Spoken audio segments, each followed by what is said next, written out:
But I just want you to tell me, as a former quarterback, and I know you coach football too, just what you see when you look at Kirk Cousins. Like, what's the best thing that he does? What's the thing that he does where you're like, I don't know, that kind of drives me crazy. Well, I think like a number of guys, I'd first say, and I like I was talking with Sage earlier. I have not studied these guys for the last couple of years, right? Like I am a casual Mm-hmm. observer with a little bit more of a background than probably most people. Um, I think he can be two different people. I think when he's comfortable and he's in rhythm. Now it's kind of a redundant thing, right? But he's accurate. He throws the ball on time. I think he throws the ball where it should go. Mhm. I think if just from a high level, what I think is going to have to change different than last year is like, and this is true of a lot of guys. Again, I don't want to sound oversimplifying it, but when there's some cracks that show up, which there will be, and he gets hit in the mouth a couple of times, or there's some adversity, or Thielen's chirping him, or Diggs is chirping him, or whatever, what happens then? Mhm. Because it seems to me that it either goes well and smooth and it's kind of pretty, and he can play in that world, right? But I just think when there seems to be adversity and some tougher times that he gets so tense, Yeah. he gets so Yeah. almost wanting to try so hard that I think it gets a little. I don't know how to describe it. It gets a little choppy, I'd say. Well, I think it's a great point, and I go back to Chicago Soldier Field last year. It's on national TV, and he's got a chance in the fourth quarter to go down and tie the game with a touchdown. And it's a little smash concept. And you're like, I can spot him sometimes. And if I remember, it was kind of an easy read. I mean, easy for me to say, of course. It's not ever super easy, but something that's pretty standard. The throw, I think it goes to the outside throw, and instead he was looking deep over the middle when it wasn't there, and there was a deep safety, and just picked them off and took it back for a pick six. And it was like, well, how many times does Kirk Cousins make that mistake in normal situations? Almost never, because that's a read that should be pretty standard for him. And that's the, I think, biggest question about him is not whether he can make the throws or he's accurate or anything like that. The guy can play NFL quarterback. It's whether a big night in Chicago on national TV, you're going to be able to go make a play in a tough situation that's going to tie the game for your team. And so far during his career, even in the one playoff game that he got, they were up by 11 points and they lost to Aaron Rodgers. So, that's, I think, a great point, Brooks, about how there is something to that. And I don't know how that gets corrected other than if you play better football, you're not in those tough spots as much. Well, and there's a situation where, the NFL obviously is the bright lights are always on, whether it's a noon game or a Sunday night game. But we all know the primetime games or the game against the Patriots or the game against the Packers. That's different. There's a little different feel in the air. When I would we'd be playing somebody and it was a non-division team. It was a small market. You could just sort of tell there wasn't that same intensity in the stands before the game. Now it was full go. Obviously, when you're playing the games and all those things, but there just wasn't that type of sort of playoff mentality. And in those types of games, he has not played well. And it's not just the fact that his record is like 5-26 or something like that people keep talking about, but those are the games or the times of the game, the fourth quarter when you're up by a touchdown or you're down by a touchdown. Does this guy, give us enough to win the game, and does he really excel during that time, right? Or does he start to maybe flutter a little bit? And so far in his career, that's not when he's excelled as much. When it's a huge game against a team that's a playoff caliber team, that's not been his thing. And if the Vikings want to get in the playoffs this year, if the Vikings want to make a run, which most people think they have that type of roster, he's going to have to play well against winning franchises, against playoff teams in fourth quarters when you're up or down by a touchdown. He needs to play well that time. I don't know how he does it, but he just hasn't done it enough in the past. And I think to your point earlier is they need to do it. I don't think he just can sit there and consciously change that, right? Because then you're like, well, he had this one game and he played bad and he didn't make the play on 3rd and 6, right? That is one of the overwhelming mind screw ups of playing quarterback, right? It's like you don't know when that 3rd and 6 is going to come or what play is going to be called or what defense it is. You can hit that putt 1,000 times, but until it's for the tour championship, it doesn't feel that way, right? And there's so many moving things around. So I think Sage had it right away off the top as what did they need to do? they need to play good offense. I think that plays him out of it. The more that he can feel kind of what's around them, can feel supported, can feel some kind of consistency within that. Because even the other day, like I could just tell from the beginning of the game, like he just wasn't comfortable. Yep. There was some penetrate. I think that the line was moving into his lap. One of the first plays of the game, there was some serious pressure right into his lap. It was a 3-step drop on a slant to Diggs, and I believe it was the right guard got pushed back 4 or 5 yards in the pocket. So very first play, it's a 3-step drop, and here he is basically getting hit or run over. Yep. That'll sort of make you uncomfortable the rest of the game sometimes, right? So it's his ability to come back from that. I wish that he would just. Ricky Williams is an interesting guy, all right? And I was lucky enough to play with him, but he used to say he loves to get lost in the game. Yeah. And that sounds weird, but like in basketball, I was a basketball player. You get lost in the game. And that's how you get in the zone. Yeah, absolutely. You're so into the game that you sort of don't realize what's going on or where you're playing, whether you're at a park or whether you're playing for the state championship. You just get lost in the game.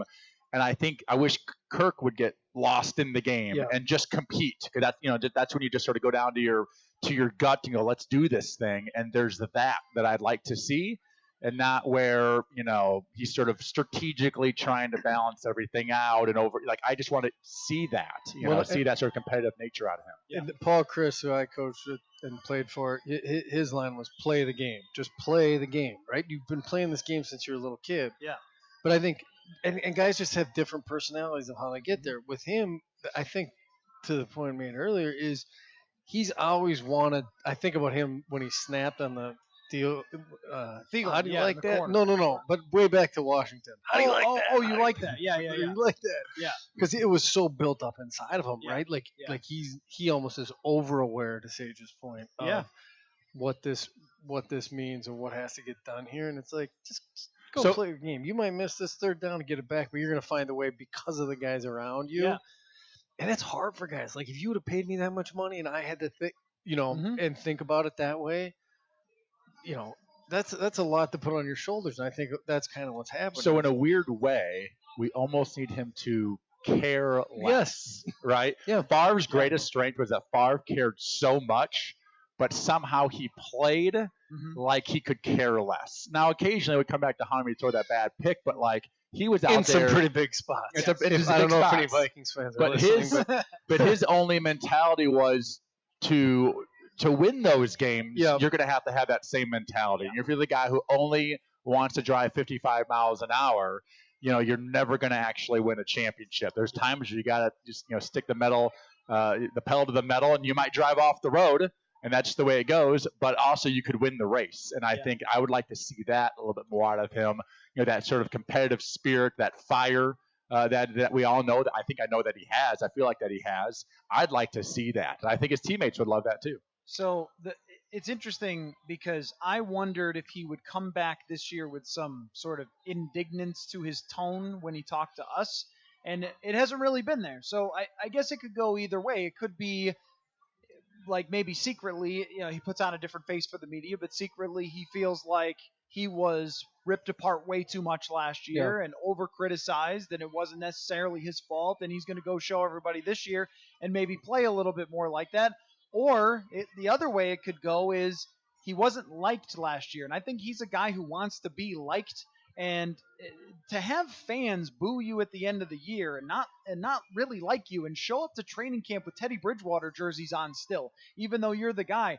I mean, I think there's a little bit, too, of it being a weird situation for someone who needs people to like him to have kind of a callous view of him. Fans look at him and say, we paid you, win or we hate you. And that's there's no cute story. There's no, we drafted you, you're going to develop and get better. It's, we paid you, go win, or we're going to look at you as one of the biggest bust signings of all time. And that's kind of all there is. And I think that's a really tough situation for him. Yeah, but that's playing quarterback. I don't care if you're at Wisconsin, college kids go through this. I mean, it's the world we live in, right? And because of this and all the talk and all the media coverage and whatever, like that's what it means to play the position. And I think first of all, we're quarterbacks. Like I think we all play the position because we want to be liked, right? And it goes back to you don't get a date to homecoming when you're in high school.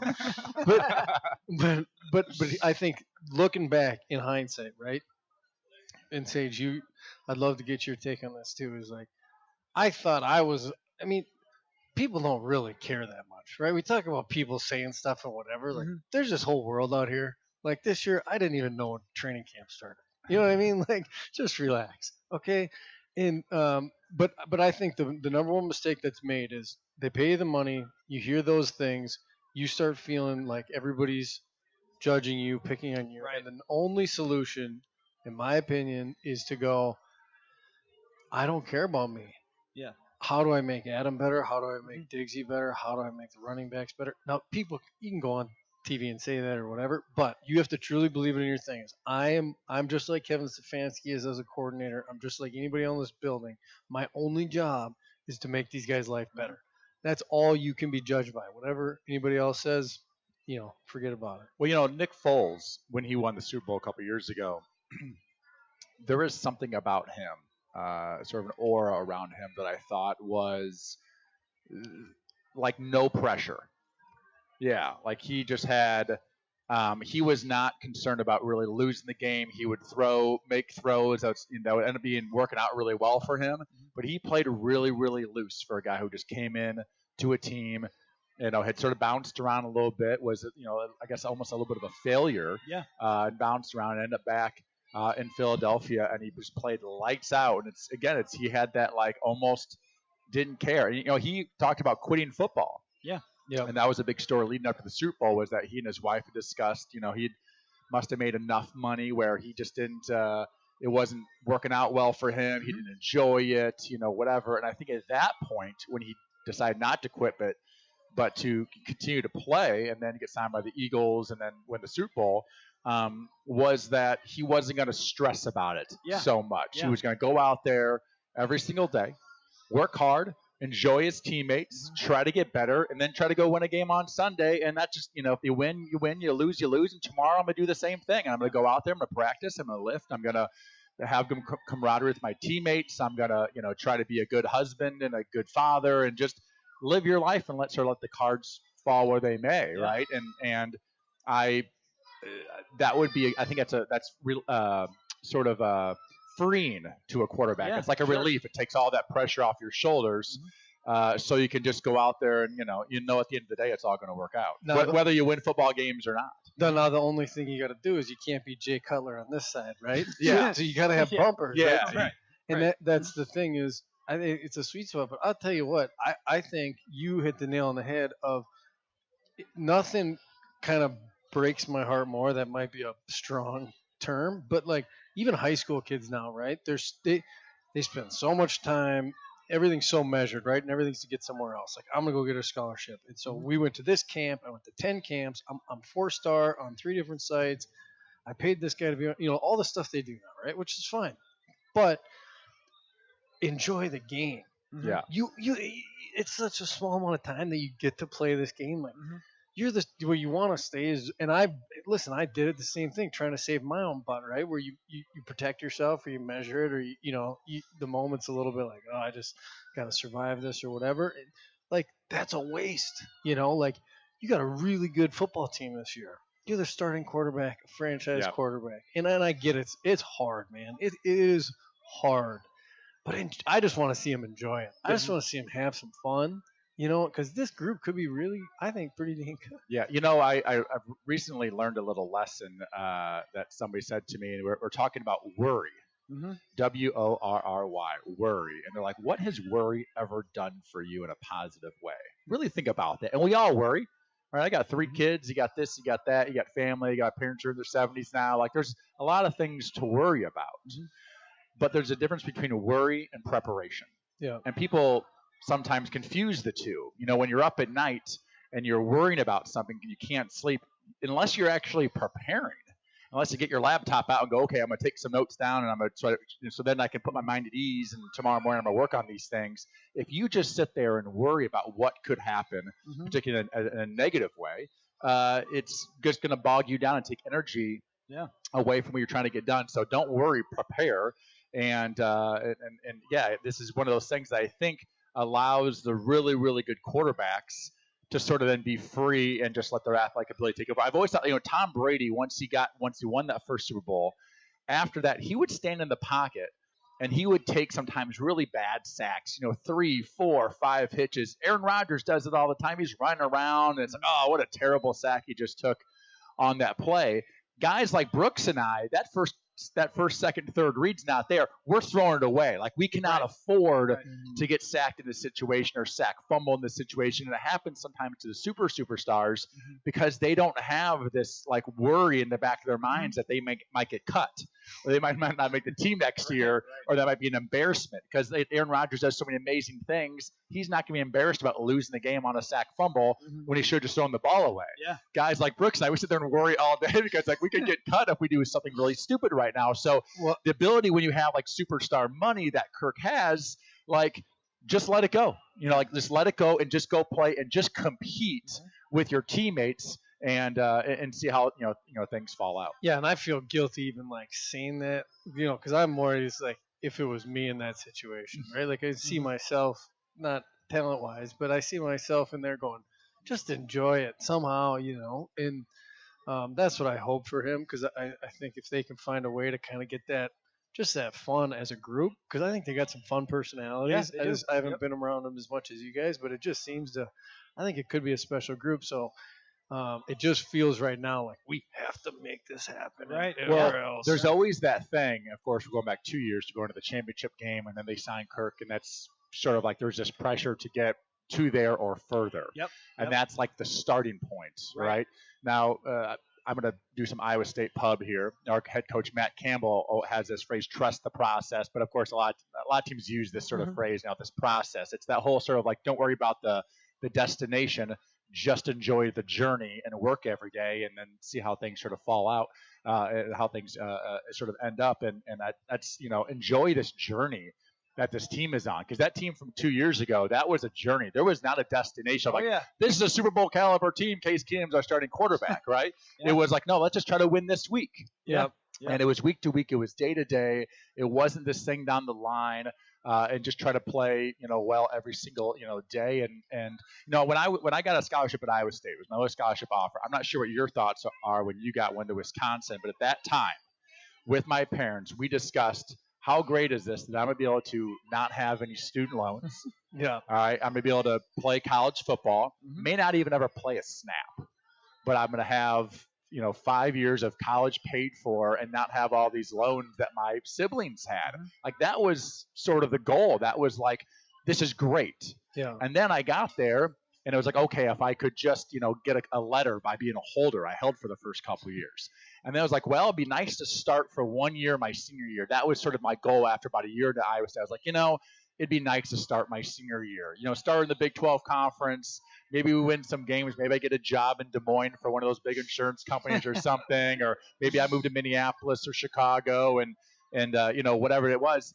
And I just tried to focus on that journey and not like pressure as a freshman to start and go to the NFL. Like that, the NFL wasn't even a part of my thinking until after my junior year when I did start. And my name got put on some of these lists of possible pro quarterbacks. Like that was the first time I actually even thought about playing pro quarterback, probably since I was like in middle school, or I think, or maybe even like elementary school.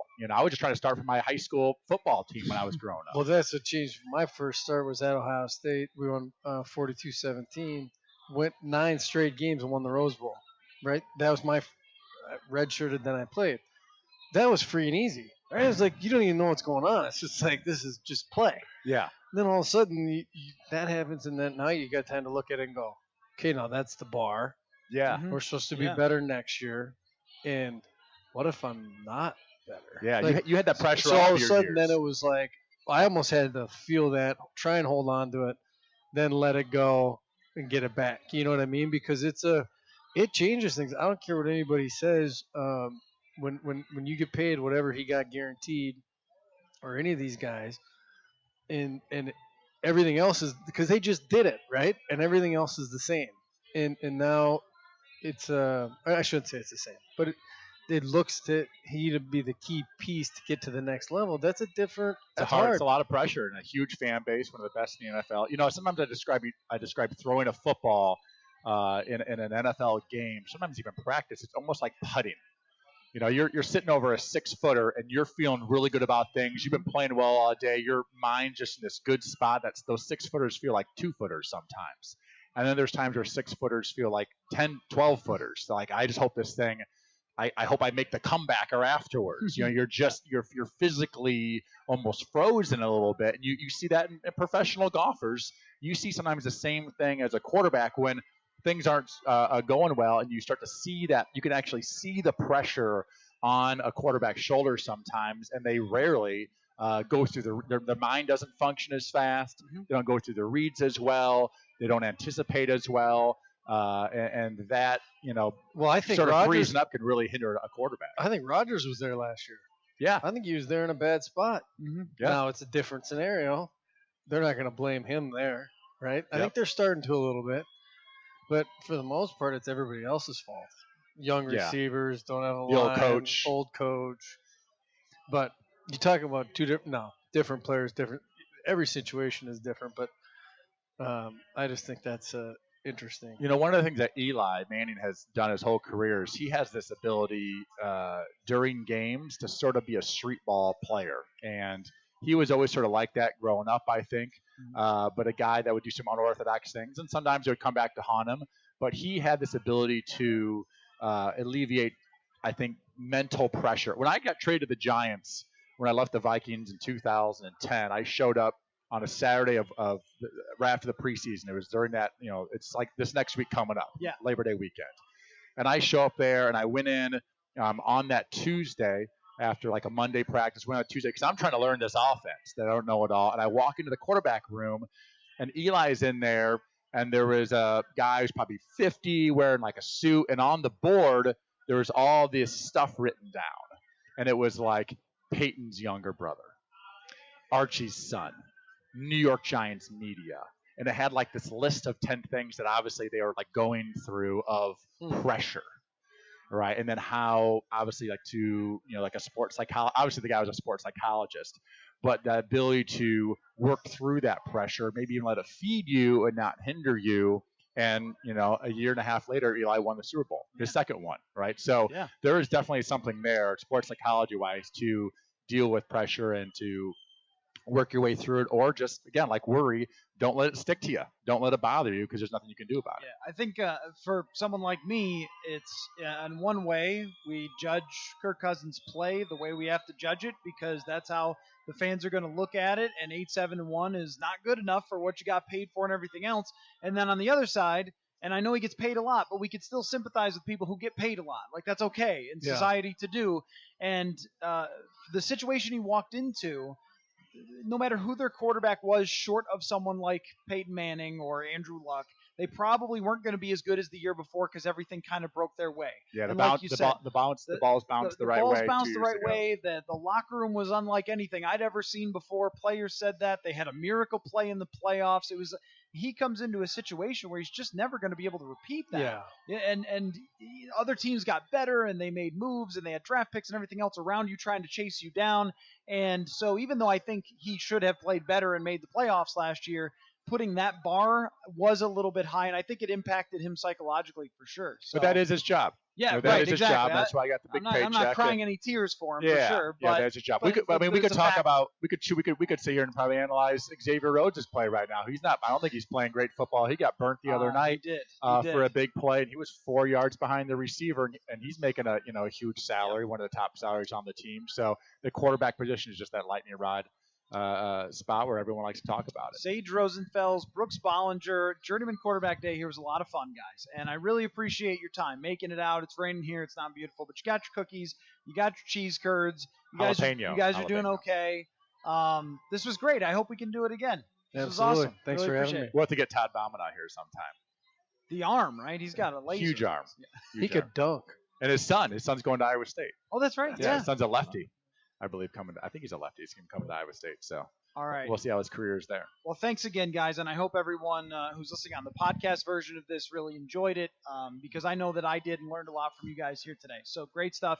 Zolgad's going to come in here. We'll continue the conversation about the Vikings as we lead into the very exciting fourth preseason game. We will be right back. You are listening to Purple Daily here on Score North. I like